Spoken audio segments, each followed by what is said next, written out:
J'ai connu la richesse, mais j'ai connu aussi la pauvreté. Et j'ai choisi la richesse à chaque putain de fois.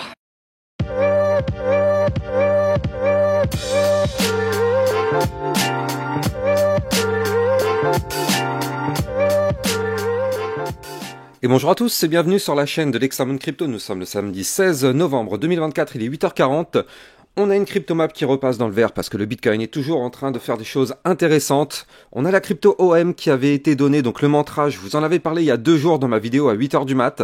Je vous avais dit que c'était une crypto qu'il fallait surveiller de près parce qu'elle risquait de péter et regardez ce qu'elle nous fait, plus 47%, on l'avait largement anticipé sur ma chaîne YouTube. Le XRP pareil, donc là franchement on a des gros caviars qui sont là. On va regarder ensemble justement ce que nous fait le Bitcoin, les news et aussi derrière les altcoins. Allez, on démarre directement avec justement les news. Alors, on a vu directement que le Bitcoin va atteindre des sommets historiques répétés au cours des 2 prochains trimestres selon Van Eck. Nous sommes désormais en territoire bleu, sans résistance technique et nous pensons que nous sommes susceptibles d'atteindre des sommets historiques répétés au cours des 2 prochains trimestres. Ça ne fait que commencer, c'est ce que déclare Matthew Siegel, responsable de la recherche sur les actifs numériques chez Van Eck. Donc, c'est quand même Van Eck qui dit ça, c'est quand même pas dégueulasse, quoi. Dans le Club Rocket, on avait vu la crypto Tao et la crypto CKB. Je rappelle que dans le Club Rocket, ça vous permet de recevoir plein de vidéos concernant des potentielles crypto pépites ainsi que des vidéos de suivi régulières par rapport à toutes vos cryptos préférées. Sur Bitwise, Crypto Détente qui nous pousse que pour transformer ses fonds crypto Bitwise 10 Crypto Index Fund en ETP, Bitwise a soumis le formulaire 19B4. Dans ce fonds, il y a Bitcoin, Ethereum, Solana, XRP, Cardano, Avalanche et il y a encore 2 autres, il y a Chainlink, Polkadot et Uniswap. Donc ça c'est très intéressant quand même de voir comment ça évolue. Bon, des petites alertes sur le Bitcoin. Hop. On avait vu la crypto Pendle hier sur YouTube. Dans le club Lexa Rocket, on avait vu bien évidemment la crypto Kaspa. Ça faisait un moment qu'on n'avait pas analysé cette crypto, mais là du coup ça a été fait hier dans le club Lexa Rocket. Crypto Détente qui nous pousse que Fnac Darty qui ambitionne de déployer un passeport digital blockchain dans toute sa filière dès aujourd'hui. Donc c'était hier. 4000 appareils électroménagers reconditionnés sont déjà équipés de ce dispositif permettant de retracer tout leur historique de réparation. Donc c'est quand même assez intéressant de voir ce qui est fait. De ce côté-là, c'est une bonne utilisation de la blockchain et ça pourra commencer à se déployer petit à petit. C'est un très bon exemple. Solidion Technologies, qui est la société de matériaux pour batteries cotée au Nasdaq, annonce inclure l'utilisation de 60% de ses excédents de trésorerie générés par les opérations pour acheter du Bitcoin. Nous croyons fermement dans le potentiel du Bitcoin de transformer du système financier. Nous croyons fermement dans le potentiel de Bitcoin de transformer du système financier et nous considérons notre allocation à la fois comme une réserve de valeur sûre et un investissement convaincant. C'est ce que déclare Vlad Prantrevic, qui est le CFO de Solidion Technologies. Donc ça c'est plutôt bullish aussi pour notre Bitcoin. Crypto Détente qui nous pousse que la Pennsylvanie envisage de consacrer 10% de ses 7 milliards de dollars de réserves au Bitcoin. Alors ça, si ça c'est pas bullish, belle nouvelle, très très belle nouvelle. Dans le club Lexa Rocket, on avait vu la crypto NMR. Ça peut être une grosse pépite, grosse crypto pépite pour 2025. Ouais, je pense que cette vidéo, il faut bien la regarder. Clairement, il faut bien la regarder. On a vu aussi donc hier le Bitcoin qui est revenu rechercher les 90 000 $. On va regarder tout ça après. Et je vous avais mis une petite alerte pour vous dire de surveiller le Bitcoin parce qu'il est sur les niveaux clés qu'il faut breaker justement. C'est ce qu'on va voir tout de suite dans l'analyse technique. Et on démarre directement donc cette analyse technique en passant par le ratio long short. Donc du côté du ratio long short, actuellement on est plutôt sur un ratio comme vous pouvez le voir il y a plus de long que de short.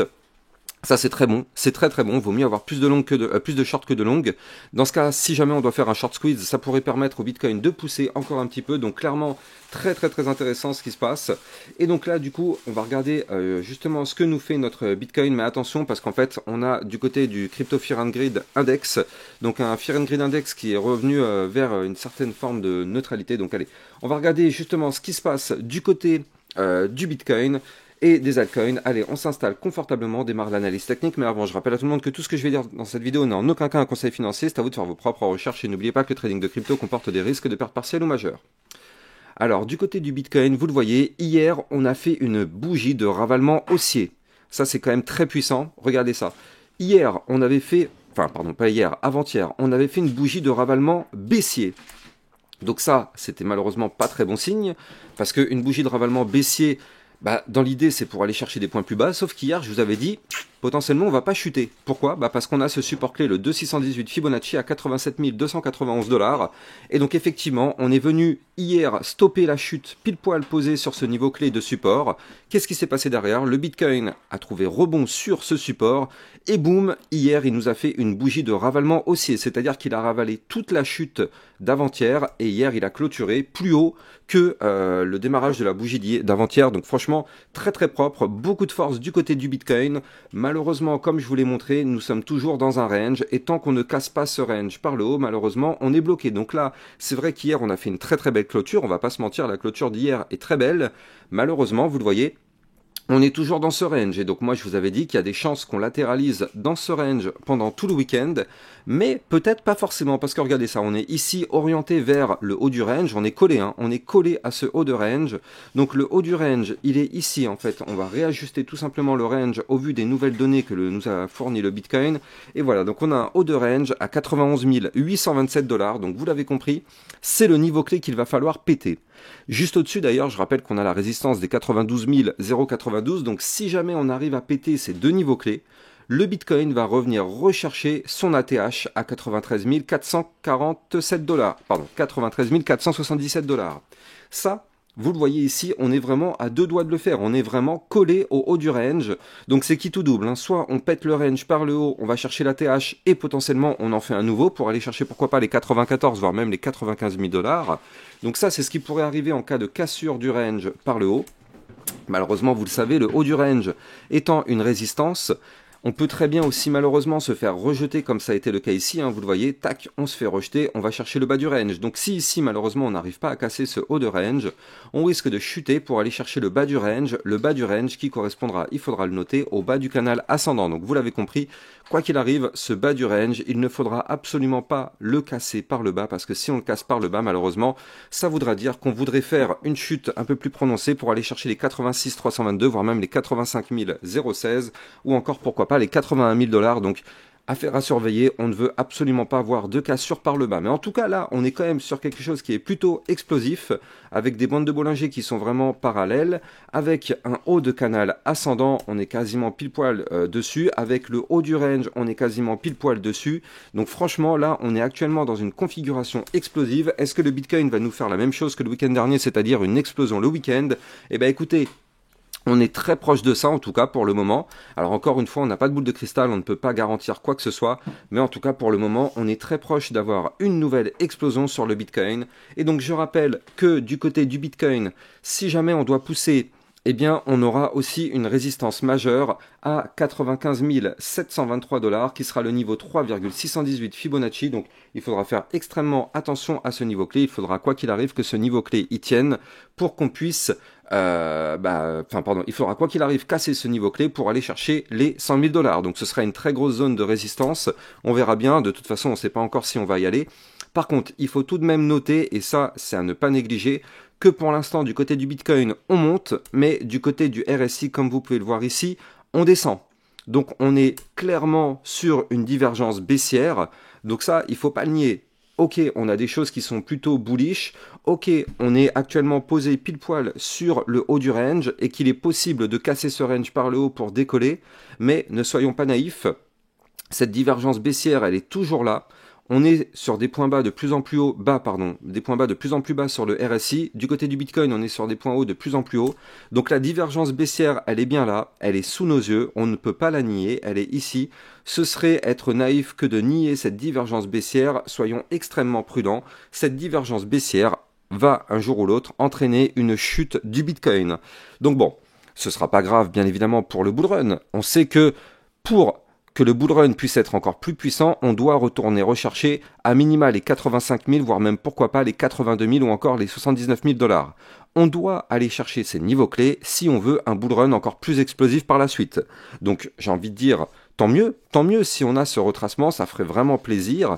Mais là en tout cas pour l'instant, on a un Bitcoin qui est plutôt sur des configurations explosive. On est le week-end, donc en général le week-end il y a peu de volume. Est-ce qu'on va réussir à breaker ce range par le haut? Telle est la question. En tout cas, on sera de toute façon prévenu pendant le week-end, parce que là, vu que c'est de la vue plutôt moyen terme, ça risque de se produire soit le week-end, soit en début de semaine prochaine. Mais là, on est quand même juste en dessous des niveaux clés, donc j'ai envie de dire c'est maintenant ou jamais sur le Bitcoin. Soit on casse et on va chercher les 92, 93, 94, voire même 95, soit on n'y arrive pas et malheureusement on aura cette divergence bear qui nous entraînera vers des points plus bas. Qui tout double sur le Bitcoin, on va bien évidemment surveiller tout ça de très très près. Allez, on va jeter un coup d'œil du côté des altcoins avec le XRP qui continue de monter. Alors ça me dégoûte un peu, franchement, j'ai envie de dire bravo en tout cas à vous, si vous avez réussi à le choper. Moi, malheureusement, mon trade ne s'est pas déclenché, c'est pas grave, c'est la vie, c'est le jeu. Mais en tout cas, voilà, du côté du XRP, il continue de pousser. Alors, avant de continuer, je rappelle que vous pouvez me suivre sur Twitter pour recevoir toutes mes news et toutes mes actualités. Et n'oubliez pas de venir rejoindre le club Lexa Rocket. Ça vous permet de recevoir des vidéos concernant des potentielles crypto-pépites, ainsi que des vidéos de suivi régulier par rapport à toutes les cryptos que vous kiffez. Donc n'hésitez pas, vous avez le lien du club Lexa Rocket en description de cette vidéo. Alors, du côté de notre crypto XRP, vous le voyez, je vous avais dit que si on cassait ce range mensuel, en vue, donc ouais, on est en vue mois, donc si on cassait ce range mensuel avec ces bandes de Bollinger ultra resserrées, il allait exploser, et d'ailleurs c'est ce qu'il fait, vous le voyez, il est actuellement bloqué par la résistance des 0,9371, donc il faut absolument qu'on arrive à breaker cette résistance. Si on break cette résistance, on pourra prendre la direction des 1,1127, voire même les 1,3531, donc là effectivement on en est plus très très loin. On est quand même sur une phase extrêmement haute, et d'ailleurs du côté du RSI on est monté assez haut, on est monté à 91, donc prudence parce que là c'est vrai qu'on est plutôt sur des zones de retracement plutôt que des zones sur lesquelles on peut pousser encore un petit peu, donc ce serait pas déconnant d'avoir un retracement maintenant sur le XRP pour revenir rechercher pourquoi pas les 0,8576, voire même pourquoi pas les 0,7084. Donc en tout cas, si vous avez réussi à avoir des très jolis profits, qu'on a une poussée haussière comme ça, n'hésitez pas à en prendre tout ou partie. Au moins, c'est dans la poche. On est sûr et certain que ça, personne ne pourra nous l'enlever, c'est dans la poche. Quand on a un pump comme ça, c'est toujours bien d'assurer des profits. Je rappelle qu'on est en crypto pour se faire de l'argent, pas pour regarder des cours monter et ne rien prendre, parce qu'on sait qu'à un moment donné, ça monte, mais ça finira par redescendre. Donc prudence, il faut assurer ses profits. En tout cas, du côté du XRP, clairement, là, la configuration, elle est explosive. Par contre, on a vu que là, en vue jour, on peut avoir un retracement, mais en vue mois, par contre, c'est-à-dire en vue très long terme, là, clairement, la crypto XRP, elle a pris cette direction. Regardez, en vue mois, on est à peine à 64 du côté du RSI, donc on a clairement la place de pousser beaucoup plus haut pour aller chercher les 1$, voire même les 1,6$. C'est quelque chose qui est largement possible en vue long terme. Donc oui, ça, effectivement, il va falloir surveiller cette crypto de près. Alors, tout à l'heure, dans le club Lexa Rocket, on va regarder ce que nous fait la crypto True, la crypto TrueFi. Mais nous, on va regarder la crypto Solana, parce qu'elle aussi, elle a repris un petit peu de force, ça fait plaisir. Où est notre Solana? Tac, il est ici. Voilà, le Solana qui pousse, lui aussi, vous le voyez. Le Solana est actuellement à 219$, donc ça fait plaisir. Et vous le voyez, techniquement, il a fait quelque chose de très propre. C'est-à-dire qu'ici, on avait cassé le range par le haut, vous le voyez ici. Cassure du range par le haut à 204$, boum, signal d'achat, ça pump, puis derrière, on revient retester donc ce haut de range. Avant de continuer, je rappelle que vous pouvez trader toutes ces crypto-monnaies en utilisant mon lien de parrainage Binance que vous allez trouver en description de cette vidéo. Ça vous permet de trader sur une plateforme sécurisée parce qu'elle a enregistré PSAN auprès de l'AMF et ça vous permet d'avoir un bonus à vie sur vos frais de trading. Donc n'hésitez pas, vous avez le lien en description de cette vidéo. Donc là, effectivement, cassure du range, pump, pullback, on revient retester le haut du range à 204,99. On voit parfaitement que ça tient. Le Solana est à deux doigts de faire une nouvelle explosion si jamais on arrive à casser le niveau clé qui se trouve ici à 222$. Donc là, ce sera un signal plutôt bullish. Si on casse ce niveau clé, ce sera pour aller chercher les 230. Puis par la suite, on aura les 249 qui sera la zone d'ATH sur le Solana. On est vraiment très très proche de l'ATH. Regardez, actuellement, on est à peine à 13% de l'ATH. Donc clairement, ça peut péter à tout moment. Et donc si on part en price discovery sur le Solana, ce serait quand même assez exceptionnel. Je rappelle que sur ma chaîne YouTube, on avait détecté déjà le Solana quand on était ici. On avait déjà, on avait déjà bien plus tôt, hein, bien évidemment, mais en tout cas, le dernier mouvement, on l'avait détecté parce qu'on avait vu ici cette épaule, tête, épaule inversée. On savait que ça allait nous propulser vers des points beaucoup plus hauts et on avait aussi détecté la tasse séance qui est ici. Donc effectivement, du côté du Solana, il n'y a pas de surprise. Par contre, au bout d'un moment, il ne faut pas oublier de prendre ses profits parce qu'on en a eu quand même de très très gros sur ma chaîne YouTube. Mais au bout d'un moment, comme je l'ai dit tout à l'heure, on n'est pas là pour regarder les courbes monter, on est là aussi pour assurer quand même des profits. Donc Solana à surveiller aussi. Et je rappelle, dans le club d'Exa Rocket, on va regarder aussi juste après plein de cryptos intéressantes. Allez, je vous souhaite de passer une très bonne journée. N'oubliez pas de vous abonner, liker, commenter, partager au maximum pour justement aider ma chaîne YouTube à grandir. Passez une excellente journée, à plus tard, ciao ciao.